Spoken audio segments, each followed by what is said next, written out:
bersama Cikgu Ain. Anda tahu tak, dua perkataan boleh jadi satu makna baru. Macam magic kan? Inilah yang kita panggil kata majmuk. Jom kita tengok apa maksudnya. Walaupun dieja asing-asing, ia jadi satu unit dengan makna istimewa. Sebenarnya, kata majmuk ada 4 jenis tau. Jom kita kenali satu persatu. Yang pertama, kata majmuk bebas. Ini contoh yang paling senang kita jumpa. Kedua, kata majmuk kiasan. Yang ni maknanya tersirat sikit, macam peribahasa. Kemudian, istilah khusus. Perkataan ini selalunya diguna dalam subjek macam sains. Dan akhir sekali, jenis mantap. Yang spesialnya, ia dieja sebagai satu perkataan. Okey, dah faham kan? Jom kita uji minda sikit. Kalau kita gabungkan guru dengan besar, jadi apa ya? Cuba teka.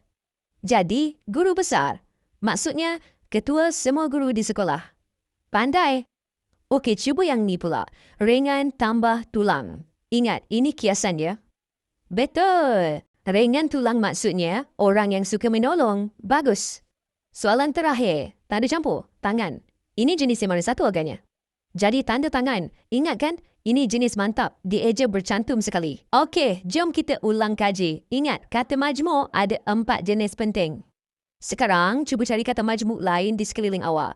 Agak-agak jumpa tak?